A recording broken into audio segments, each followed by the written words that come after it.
Welcome back to the channel. Last weekend we went camping. We went to Benezet, Pennsylvania to see the elk.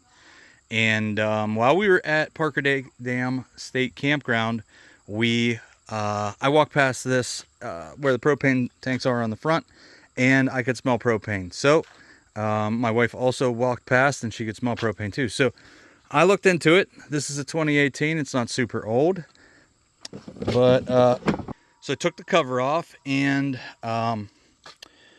this side propane tank was the one that was on, and you could see the condition of these tubes. So they were in terrible shape, so I closed this off and moved to that side. This one, I could feel it leaking through these. So I went on Amazon and I ordered 2 new 15-inch hoses. They have this whole regulator assembly for $40. This works fine, so I didn't get that, but I did get the hoses to replace, and these were 18. I will put a link in the description if you're looking to do this. These are 15-inch hoses. They also make 18-inch hoses.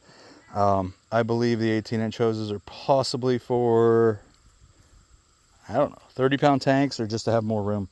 But we're going to switch these out. It came with the Teflon tape. I will go ahead and we'll take these off of here on both sides, and we'll get going. All right, so this is a 16 millimeter. We'll go ahead and take this off.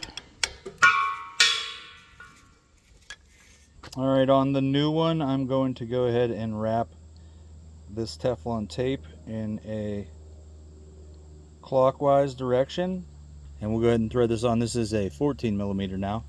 All right, so 14 millimeter, we'll go ahead and I got the thread started. I'll go ahead and tighten this up. I'm not gonna make this super tight, just snug, and then we will check it with some soapy water out of a spray bottle. Okay, this is connected. I'll get some spray. We'll spray this down and see if it's leaking from either one of these connections, and then that should be it. I hope this video helps you. If it does, please subscribe to my channel because that helps me and I appreciate it. Thanks for watching.